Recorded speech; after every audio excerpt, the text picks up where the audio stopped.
ਤੇ ਉਹਨਾਂ ਨੇ ਕਿਹਾ ਕਿ ਜਿਹੜੀ ਅਰਾਈਵ ਕੈਨ ਐਪ ਆ ਇਹ ਇੱਕ ਸਮੱਸਿਆ ਨਹੀਂ ਬਲਕਿ ਇਹ ਸਮੱਸਿਆ ਦਾ ਹੱਲ ਆ। ਉਹਨਾਂ ਨੇ ਕਿਹਾ ਕਿ ਅਜਿਹਾ ਕੋਈ ਵੀ ਸਬੂਤ ਨਹੀਂ ਜੋ ਇਹ ਸਿੱਧ ਕਰ ਸਕੇ ਕਿ ਜਿਹੜੀ ਅਰਾਈਵ ਕੈਨ ਐਪ ਹੈਗੀ ਆ ਇਹ ਜਿਹੜੀ ਪ੍ਰੋਬਲਮ ਕ੍ਰੀਏਟ ਕਰਦੀ ਆ। देखो ट्रैवल पैंडेमिक तो पहला भी उही लैवल सी जिहड़ा लैवल होने कि असी ऐप क्यों बनाउणी आ कि इहदे नाल तुसीं अपलोड कर सकदे आ डॉकूमेंट्स खास तौर ते पैंडेमिक दे विच जे तुसीं फुली वैक्सीनेटेड आ। जे हुण पॉलिसी नहीं रही ते फिर ऐप दी की लोड़ है। ਜਿਹੜੇ ਆਪਣੇ ਹੈਗੇ ਆ ਟਰਾਂਸਪੋਰਟ ਮਿਨਿਸਟਰ ਉਮਰ ਅਲ ਕਾਬਰਾ ਉਹਨਾਂ ਦੀ ਕਾਮਨਸ ਟਰਾਂਸਪੋਰਟ ਕਮੇਟੀ ਦੇ ਸਾਹਮਣੇ ਪੇਸ਼ੀ ਸੀ ਜਾਂ ਕਹਿ ਲਓ ਕਿ ਉਹ ਪੇਸ਼ ਹੋਏ। 에ਅਰਪੋਰਟ ਉੱਤੇ ਹੋ ਰਹੀ ਦੇਰੀ ਤੇ ਫਲਾਈਟਸ ਰੱਦ ਹੋਣ ਦੇ ਸਬੰਧ ਦੇ ਵਿੱਚ ਉਹ ਕਾਮਨਸ ਕਮੇਟੀ ਦੇ ਸਾਹਮਣੇ ਪੇਸ਼ ਹੋਏ ਸੀ ਤੇ ਉਹਨਾਂ ਨੇ ਕਿਹਾ ਕਿ ਜਿਹੜੀ ਅਰਾਈਵ ਕੈਨ ਐਪ ਆ ਇਹ ਇੱਕ ਸਮੱਸਿਆ ਨਹੀਂ ਬਲਕਿ ਇਹ ਸਮੱਸਿਆ ਦਾ ਹੱਲ ਆ। ਉਹਨਾਂ ਨੇ ਕਿਹਾ ਕਿ ਅਜਿਹਾ ਕੋਈ ਵੀ ਸਬੂਤ ਨਹੀਂ ਜੋ ਇਹ ਸਿੱਧ ਕਰ ਸਕੇ ਕਿ ਜਿਹੜੀ ਅਰਾਈਵ ਕੈਨ ਐਪ ਹੈਗੀ ਆ ਇਹ ਜਿਹੜੀ ਪ੍ਰੋਬਲਮ ਕ੍ਰੀਏਟ ਕਰਦੀ ਆ। Custom officer, airline staff, airport staff, border communities ਦੇ ਦਾਅਵਿਆਂ ਦੇ ਬਾਵਜੂਦ ਟਰਾਂਸਪੋਰਟ ਮਿਨਿਸਟਰ ਦਾ ਇਹ ਕਹਿਣਾ ਕਿ ਅਰਾਈਵ ਕੈਨ ਐਪ ਵਿੱਚ ਕੋਈ ਸਮੱਸਿਆ ਨਹੀਂ, ਇਹਨੇ ਤਾਂ ਆਪਣਾ ਪ੍ਰੋਸੈਸ ਨੂੰ ਤੇਜ਼ ਕੀਤਾ ਹੈਗਾ ਤੇ ਜਿਹੜੀ ਉੱਥੇ ਇੰਨੀ ਜ਼ਿਆਦਾ ਡਿਲੇ ਹੋ ਰਹੀ ਆ ਫਲਾਈਟਸ ਦੇ ਵਿੱਚ ਜਾਂ 에ਅਰਪੋਰਟ ਦੇ ਉੱਪਰ ਇੰਨੀ ਭੀੜ ਲੱਗਦੀ ਆ ਲੋਕਾਂ ਦੀ, ਉਹ ਕਹਿੰਦੇ ਉਹ ਇਸ ਕਰਕੇ ਲੱਗਦੀ ਆ ਕਿਉਂਕਿ ਲੋਕਾਂ ਨੇ ਟਰੈਵਲ ਜ਼ਿਆਦਾ ਕਰਨਾ ਸ਼ੁਰੂ ਕਰ ਦਿੱਤਾ। ਕੀ ਕਹਿਣਾ ਚਾਹੋਗੇ ਤੁਸੀਂ ਇਸ ਬਾਰੇ? देखो ट्रैवल पैंडेमिक तो पहला भी उही लैवल सी जिहड़ा लैवल होने अजे प्रॉपरली असीं उस लैवल ते गए नहीं। वैसे हाँ जी अगे नालों वध गया जिहड़ा पिछले साल नालों वधिया है, पर यह कोई बहाना नहीं है कि ट्रैवल लोकी ज़्यादा करते हैं, पहला भी इदां ही करते सी जी।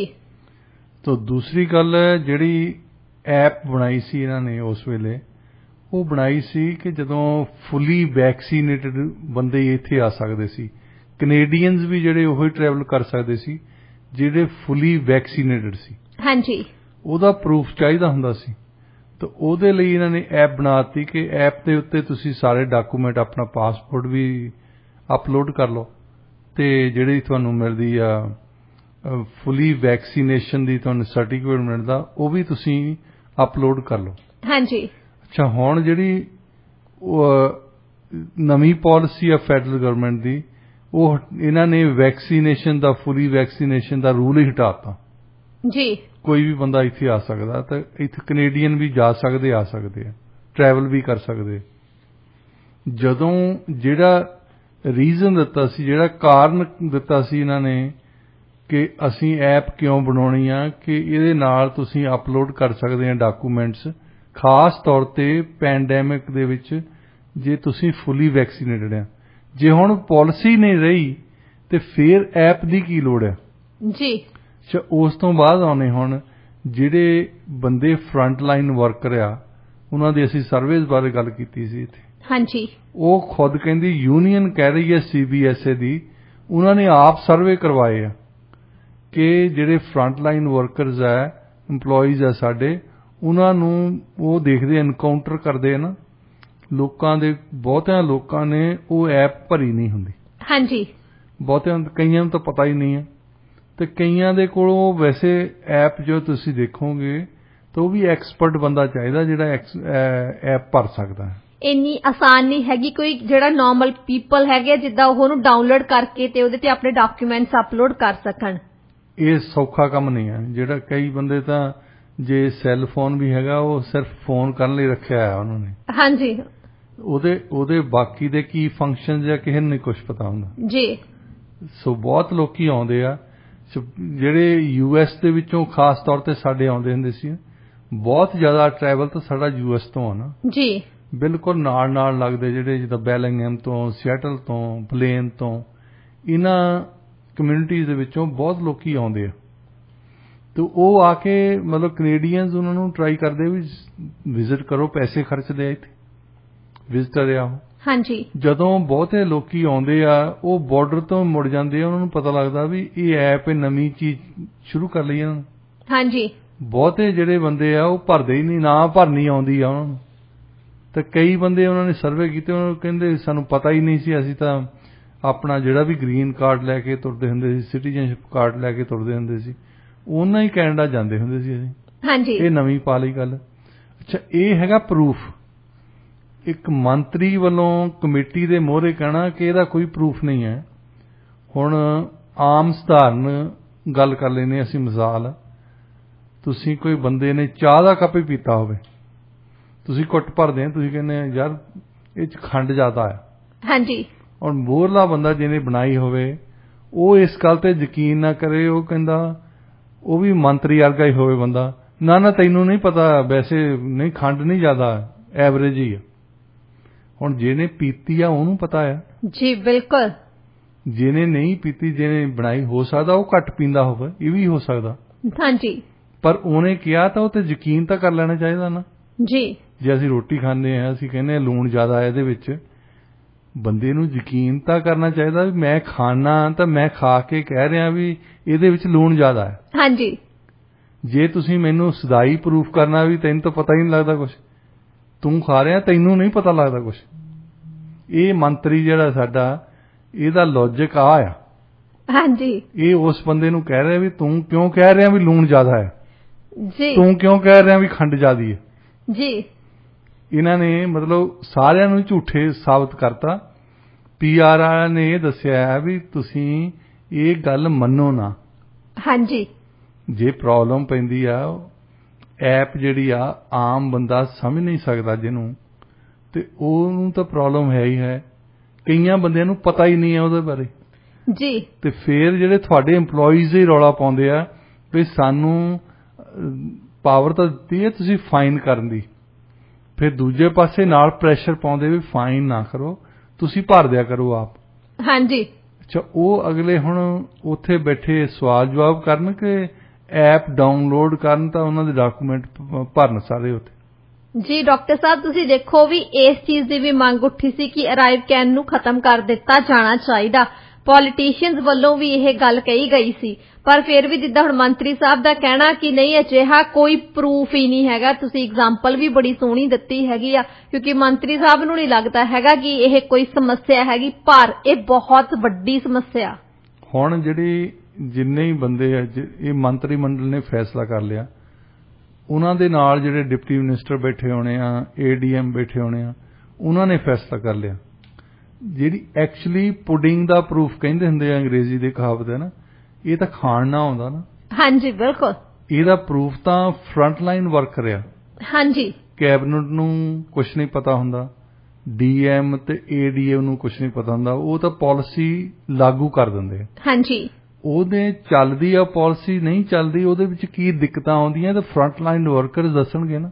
ਹਾਂਜੀ। ਤੁਸੀਂ ਪਾਲਿਸੀ ਬਣਾ ਲਓ ਕਿ ਅਸੀਂ ਟ੍ਰੈਫਿਕ ਕਿਵੇਂ ਕੰਟਰੋਲ ਕਰਨਾ, ਤੇ ਉਹ ਪਾਲਿਸੀ ਬਣਾ ਕੇ ਵਿਕਟੋਰੀਆ ਤੋਂ ਭੇਜ ਦਿਓ ਇੱਥੇ, ਤੇ ਐਕਚੁਅਲੀ ਤਾਂ ਉਸ ਪਾਲਿਸੀ ਬਾਰੇ ਪਤਾ ਹੋਊਗਾ ਜਿਹੜੇ ਬੰਦੇ ਡਰਾਈਵ ਕਰਦੇ ਆ ਔਰ ਜਿਹੜੀ ਪੁਲਿਸ ਫੋਰਸ ਵਾਲੇ ਉਹਨਾਂ ਨਾਲ ਡੀਲ ਕਰਦੇ ਆ। ਹਾਂਜੀ ਬਿਲਕੁਲ। ਉਹ ਜਾ ਕੇ ਦੱਸਣਗੇ ਵੀ ਇਹ ਭਾਈ ਇਹ ਪਾਲਿਸੀ ਲਾਗੂ ਕਰ ਸਕਦੇ ਆ ਜਾਂ ਨਹੀਂ ਕਰ ਸਕਦੇ। ਪਰ ਉਹਨਾਂ ਨੂੰ ਕਹਿਣ ਫਿਰ ਤੁਹਾਡੇ ਉੱਥੇ ਵਿਕਟੋਰੀਆ ਦੇ ਵਿੱਚ ਬੰਦੇ ਬੈਠੇ, ਤੁਸੀਂ ਤਾਂ ਬੇਵਕੂਫ ਆ, ਤੁਹਾਨੂੰ ਨਹੀਂ ਪਤਾ, ਅਸੀਂ ਪਾਲਿਸੀ ਸੋਚ ਸਮਝ ਕੇ ਬਣਾਈ ਹੈ। ਸੋਚ ਸਮਝ ਕੇ ਪਾਲਿਸੀ ਤਾਂ ਬਣਦੀ ਹੈ ਜੇ ਤੁਸੀਂ ਜਿਨ੍ਹਾਂ ਨੇ ਇੰਪਲੀਮੈਂਟ ਕਰਨੀ ਹੋਵੇ ਉਹਨਾਂ ਨੂੰ ਪਹਿਲਾਂ ਪੁੱਛੋ। ਹਾਂਜੀ। ਬਈ ਆਹ ਕੰਮ ਕਰਦੀ ਕਿ ਨਹੀਂ ਕਰਦੀ। ਜੀ। ਤੁਸੀਂ ਤਾਂ ਇਹ ਮੰਤਰੀ ਤਾਂ ਇਹ ਕਹਿ ਰਿਹਾ ਕਿ ਜਿਹੜਾ ਬੰਦੇ ਫਰੰਟ ਲਾਈਨ ਵਰਕਰ ਆ ਉਹ ਸਦਾਈ ਆ, ਬੇਵਕੂਫ ਆ, ਮਤਲਬ ਸਿੱਧਾ ਸ਼ਰੇਆਮ ਹੀ ਉਹ ਕਹਿ ਰਿਹਾ ਮੇਰੇ ਸਾਡੇ EMPLOYEE ਆ ਜਿਹੜੇ ਸਾਡੇ CBSE ਦੇ ਕਰਮਚਾਰੀ ਆ ਉਹ ਤਾਂ ਹੈਗੇ ਬੇਵਕੂਫ। ਮੈਂ ਹੀ ਇੱਕ ਸਿਆਣਾ ਬੰਦਾ ਆ ਕੈਨੇਡਾ ਦੇ ਵਿੱਚ ਤੇ ਮੈਂ ਕਹਿ ਰਿਹਾ ਇਹਦੇ ਵਿੱਚ ਕੋਈ ਪ੍ਰੋਬਲਮ ਨਹੀਂ। ਜੀ। ਉਹ ਕਹਿੰਦੇ ਆ ਕਿ ਜਿਹੜੀ ਹੈਗੀ ਪ੍ਰੋਬਲਮ 에ਅਰਪੋਰਟ ਦੇ ਉੱਪਰ, ਕਹਿੰਦੇ ਤਾਂ ਲੇਬਰ ਸ਼ਾਰਟੇਜ ਹੈਗੀ ਹੈ, ਇਹਦੇ ਕਰਕੇ ਆਈ ਆ, ਪਰ ਮਤਲਬ ਉਹ ਇਹ ਗੱਲ ਮੰਨਣ ਨੂੰ ਤਿਆਰ ਨਹੀਂ ਹੈਗੇ ਕਿ ਜਿਹੜੀ ਇਹ ਅਰਾਈਵ ਕੈਨ ਹੈਗੀ ਆ ਇਹ ਕੋਈ ਹੱਲ ਨਹੀਂ, ਇਹ ਇੱਕ ਸਮੱਸਿਆ। ਦੇਖੋ ਆ ਵੀਕਐਂਡ ਤੇ ਫੈਰੀ ਸਰਵਿਸਿਜ਼ ਨੇ ਕਈ ਫੈਰੀਜ਼ ਫੇਰ ਕੈਂਸਲ ਕਰਤੀਆਂ। ਹਾਂਜੀ, ਪਹਿਲਾਂ ਫੈਰੀ ਦੇ ਚੇਅਰਮੈਨ ਨੇ ਅਸਤੀਫਾ ਦਿੱਤਾ ਸੀ। ਉਹ ਹਮੇਸ਼ਾ ਇਹਦਾ ਕੋਸ਼ਿਸ਼ ਕਰਦੇ ਹੁੰਦੇ ਵੀ ਜਿਹੜੀ ਵੀ ਪ੍ਰੋਬਲਮ ਹੋਵੇ ਇੱਕ ਬੰਦੇ ਦੇ ਮੜ ਦਿਓ ਉਹਨੂੰ ਜੀ। ਉਹ ਬੰਦੇ ਨੇ ਅਸਤੀਫਾ ਦਿੱਤਾ, ਉਦੋਂ ਬਾਅਦ ਫੇਰ ਫੈਰੀਜ਼ ਕੈਂਸਲ ਹੁੰਦੀਆਂ। ਹਾਂਜੀ, ਹੁਣ ਕੀ ਹੋਇਆ? ਹੁਣ ਫੇਰ ਕਹਿੰਦੇ ਆ ਇਹ ਸਭ ਤੋਂ ਤਰੀਕਾ ਅੱਜ ਕੱਲ ਵੱਧ ਫੜਿਆ ਹੈ ਨਾ ਸਾਰੇ ਡਿਪਾਰਟਮੈਂਟ ਨੇ, ਤੇ ਇਹ ਜਿੱਦਾਂ ਕਹਿੰਦੇ ਹੁੰਦੇ ਨਾ ਭੇੜੀਆ ਆ ਗਿਆ, ਭੇੜੀਆ ਆ ਗਿਆ, ਉਹ ਤੁਸੀਂ 3 ਵਾਰੀ ਕਹਿ ਸਕਦੇ, ਚੌਥੀ ਵਾਰੀ ਲੋਕਾਂ ਨੇ ਯਕੀਨ ਕਰਨੋਂ ਹਟ ਜਾਣਾ। ਜੀ ਡਾਕਟਰ ਸਾਹਿਬ, ਹੁਣ ਦੇਖੋ ਤੁਸੀਂ ਮੰਤਰੀ ਸਾਹਿਬ ਦਾ ਤਾਂ ਇਹ ਵੀ ਕਹਿਣਾ, ਕਹਿੰਦੇ ਕਿ ਇਹਦੇ ਵਿੱਚ ਨਾ ਕੁਝ ਜਿਹੜੇ ਲੋਕ ਰੌਲਾ ਪਾਉਂਦੇ ਆ, ਜਿਹੜੇ ਪੋਲੀਟੀਸ਼ੀਅਨ, ਕਹਿੰਦੇ ਉਹਨਾਂ ਦਾ ਆਪਣਾ ਕੋਈ ਨਿੱਜੀ ਫਾਇਦਾ 에ਅਰਲਾਈਨ ਸੈਕਟਰ ਨੂੰ ਬਦਨਾਮ ਕਰਨ ਦੀਆਂ ਕੁਝ ਲੋਕ ਕੋਸ਼ਿਸ਼ਾਂ ਕਰ ਰਹੇ ਨੇ, ਇਸ ਕਰਕੇ ਰੌਲਾ ਪਾ ਰਹੇ ਆ। ਜੇ ਜਿਹੜੇ ਲੋਕੀ ਯਾਤਰੀ ਵਿਜ਼ਿਟ ਕਰਨ ਜਾਂਦੇ ਆ ਕਿਤੇ ਵੀ, ਉਹਨਾਂ ਦਾ ਕੀ ਫਾਇਦਾ ਹੋਣਾ? ਉਹਨਾਂ ਦਾ ਕੀ, ਉਹਨਾਂ ਦੇ ਜੇ ਉਹਨਾਂ ਨੇ ਕਹਿ ਵੀ ਦਿੱਤਾ ਕਿ 에ਅਰਲਾਈਨ ਠੀਕ ਸਰਵਿਸ ਨਹੀਂ ਦਿੰਦੀਆਂ, ਦੁਨੀਆ ਭਰ ਦੇ ਵਿੱਚੋਂ ਜਿਹੜਾ 에ਅਰਲਾਈਨਸ ਦੇ ਸਰਵੇ ਆਏ ਆ, ਟੋਰਾਂਟੋ ਨੰਬਰ 1 ਤੇ ਮੌਂਟਰੀਅਲ ਨੰਬਰ 2 ਜਿੱਥੇ ਕਿ ਸਭ ਤੋਂ ਜ਼ਿਆਦਾ 에ਅਰਲਾਈਨ ਦੀਆਂ ਫਲਾਈਟ ਕੈਂਸਲ ਹੁੰਦੀਆਂ। ਹਾਂਜੀ, 에ਅਰਲਾਈਨਸ ਦੀ ਜਿਹੜੀ ਟੋਰਾਂਟੋ 에ਅਰਪੋਰਟ ਦੀ ਅਥਾਰਟੀ ਦੀ ਚੇਅਰਮੈਨ ਸੀ, ਉਹ ਹੁਬਦੀ ਨੇ ਐਕਚੁਅਲੀ ਪ੍ਰੈਸ ਕਾਨਫਰੰਸ ਕੀਤੀ ਵੀ 44% ਹੁਣ ਟਾਈਮ ਤੇ ਆ। ਹਾਂਜੀ, ਮਤਲਬ ਨਾਰਮਲੀ ਬੰਦਾ ਕੋਈ ਵੀ ਦਿਮਾਗ ਵਾਲਾ 44% ਤੇ ਹੁਬਦਾ ਨਹੀਂ ਹੁੰਦਾ ਜੀ। ਉਹਨਾਂ ਨੇ ਤਾਂ ਬਹੁਤ ਵੱਡੀ ਪ੍ਰੈਸ ਕਾਨਫਰੰਸ ਕੀਤੀ ਸੀ ਕਿ ਅਸੀਂ ਸੁਧਾਰ ਕਰ ਲਿਆ। ਇਹਦਾ ਮਤਲਬ ਦੇਖੋ ਵੀ ਕਿੰਨਾ ਮਾੜਾ ਹੋਊਗਾ ਉਦੋਂ ਪਹਿਲਾਂ। ਹਾਂਜੀ, ਜੇ ਪਹਿਲਾਂ ਉਦੋਂ ਹੀ ਮਾੜਾ, ਜਿਹੜੇ 44% ਤੇ ਉਹਨੂੰ ਹੋਬਣ ਲਈ ਉਹਨੇ ਪ੍ਰੈਸ ਕਾਨਫਰੰਸ ਕੀਤੀ ਹੈ, ਤਾਂ ਪਹਿਲਾਂ ਤਾਂ ਬਹੁਤ ਹੀ ਬੁਰੇ ਹਾਲ ਹੋਣਗੇ ਨਾ। ਹਾਂਜੀ, ਅਜੇ ਵੀ ਟੋਰਾਂਟੋ ਤੇ Montreal still number 1 and number 2 ਜਿਹੜੇ ਕੈਂਸਲੇਸ਼ਨਸ ਹੁੰਦੀਆਂ। ਹਾਂਜੀ, ਹੁਣ ਇਹਦੇ ਵਿੱਚ ਜੇ ਕੋਈ ਕੰਪਲੇਂਟ ਕਰਦਾ ਆ ਤਾਂ ਉਹਦਾ ਦੱਸੋ ਕਿ ਉਹਦਾ ਕੀ ਏਜੰਡਾ ਆ? ਏਜੰਡਾ ਤਾਂ ਇਹੀ ਆ ਵੀ ਇਹ ਟਾਈਮ ਸਿਰ ਚੱਲਣ। ਹਾਂਜੀ, ਲੋਕੀ ਘਰੋਂ ਜਾਂਦੇ ਆ, ਜੇ ਉੱਥੇ 24 ਘੰਟੇ ਤੁਹਾਨੂੰ 에ਅਰਪੋਰਟ ਤੇ ਪੈਣਾ ਪੈ ਜਾਵੇ, ਤੁਸੀਂ ਇਹ ਤਾਂ ਕਦੇ ਸੋਚਿਆ ਨਹੀਂ। ਮੇਰਾ ਏਜੰਡਾ ਇਹ ਆ ਵੀ ਮੈਂ 에ਅਰਪੋਰਟ ਤੇ ਜਾ ਕੇ ਸੁੱਤਾ ਰਹਾਂ। ਉਹਦੇ ਵਿੱਚ ਦੱਸੇ ਮੰਤਰੀ ਨੂੰ ਪੁੱਛਣ ਵਾਲਾ ਹੋਵੇ, ਕਮੇਟੀ ਵਾਲੇ ਪੁੱਛਣ, ਕਿਉਂਕਿ ਕਮੇਟੀ ਦੇ ਵਿੱਚ ਵੀ ਇਹਨਾਂ ਦੀ ਮੈਜੋਰਟੀ ਆ ਨਾ, ਨਾਲ ਐਨਡੀਪੀ ਵਾਲੇ ਬੈਠੇ ਆ ਜਿਹਨਾਂ ਨੇ ਪੁੱਛਣ ਨਹੀਂ ਦੇਣਾ ਇਹਨੂੰ। ਬਿਲਕੁਲ, ਨਹੀਂ ਤਾਂ ਕੋਈ ਨਾ ਕੋਈ ਸਵਾਲ ਪੁੱਛਦਾ ਹੀ ਆ ਮੰਤਰੀ ਨੂੰ ਵੀ ਭਾਈ ਦੱਸੀ ਤਾਂ ਮੇਰਾ ਏਜੰਡਾ ਕੀ ਆ, ਜੇ ਮੈਨੂੰ ਤੁਸੀਂ 에ਅਰਪੋਰਟ ਤੇ ਲਿਜਾ ਕੇ 7 ਘੰਟੇ ਬਿਠਾਲੀ ਰੱਖਦੇ ਆ, ਇਹ ਚ ਮੇਰਾ ਦੱਸੀ ਕੀ ਏਜੰਡਾ ਜੇ ਮੈਂ ਸ਼ਿਕਾਇਤ ਕਰਤੀ। ਜੀ ਦੇਖੋ ਡਾਕਟਰ ਸਾਹਿਬ, ਮੁੱਖ ਦੀ ਗੱਲ ਇਹੀ ਆ ਕਿ ਇਹ ਜ਼ਿੰਮੇਵਾਰੀ ਨਹੀਂ ਲੈਣਾ ਚਾਹੁੰਦੇ, ਆਪਣੀ ਜ਼ਿੰਮੇਵਾਰੀ ਤੋਂ ਭੱਜਣਾ ਚਾਹੁੰਦੇ ਨੇ। ਨਹੀਂ, ਅੱਜ ਕੱਲ ਸੌਖਾ ਕੰਮ ਹੋ ਗਿਆ ਨਾ ਬਈ ਇਹ ਜੀ ਲੇਬਰ ਸ਼ਾਰਟੇਜ ਆ, ਲੇਬਰ ਸ਼ਾਰਟੇਜ। ਹਾਂਜੀ, ਮੈਂ ਗੱਲ ਕਰਦਾ BC ਫੈਰੀ ਤੇ CBSA ਵਾਲੇ ਅੱਜ ਕਹਿਣ, ਸਾਨੂੰ ਕਹਿ ਦੇਣ ਇੱਥੇ ਅਸੀਂ ਇਹਨਾਂ ਦੇ ਪਿੱਛੇ ਬੰਦੇ ਲਾਈਨਾਂ ਲਾ ਦੇਵਾਂਗੇ। ਜੀ ਬਿਲਕੁਲ, ਇੰਨੇ ਲੋਕੀ ਜੁਆਇਨ ਕਰਨਾ ਚਾਹੁੰਦੇ ਆ ਤੇ ਉਹਨਾਂ ਦੀਆਂ ਐਪਲੀਕੇਸ਼ਨਸ ਐਕਸੈਪਟ ਕਰਨ, ਫੇਰ ਦੱਸਣ ਉਦੋਂ ਬਾਅਦ ਸਾਨੂੰ ਕਿ ਲੇਬਰ ਦੀ ਅਜੇ ਵੀ ਸ਼ਾਰਟੇਜ ਹੈ। ਹਾਂਜੀ, ਇਹ ਉਹ ਡਿਪਾਰਟਮੈਂਟ ਆ ਜਿੱਥੇ EMPLOYEES ਐਕਚੁਅਲੀ ਕੰਮ ਕਰਨਾ ਚਾਹੁੰਦੇ ਆ। ਜੀ ਬਿਲਕੁਲ, ਜੇ ਪੁਰਾਣੀ ਜੌਬ ਵੀ ਛੱਡ ਕੇ ਉੱਥੇ ਕੰਮ ਕਰਨ ਲਈ ਤਿਆਰ ਆ। ਹਾਂਜੀ, 100%। ਕਿਉਂਕਿ ਇਹਨਾਂ ਦੀ ਪੇ ਚੰਗੀ ਆ, ਇਹਨਾਂ ਦੀ ਜਿੰਨੀਆਂ ਵੀ ਹੈਗੀਆਂ ਪੈਨਸ਼ਨਸ ਆ, ਇਹਨਾਂ ਦੀ ਐਕਸਟੈਂਡਡ ਹੈਲਥ ਕੇਅਰ ਬੈਨੀਫਿਟਸ ਮਿਲਦੀਆਂ, ਇਸ ਕਰਕੇ ਲੋਕੀ ਚਾਹੁੰਦੇ ਇਹਨਾਂ ਦੇ ਕੰਮ ਕਰਨੇ। ਹਾਂਜੀ, ਉੱਥੇ ਰੌਲਾ ਪਾਉਣਾ ਲੇਬਰ ਸ਼ਾਰਟੇਜ ਹੈ ਨਾ, ਇਹ ਕਿੰਨੇ ਕੁ ਚਿਰ ਤੁਸੀਂ ਬੋਲੀ ਜਾਓਗੇ? ਜੀ ਡਾਕਟਰ ਸਾਹਿਬ, ਤੁਸੀਂ ਬਿਲਕੁਲ ਸਹੀ ਕਿਹਾ।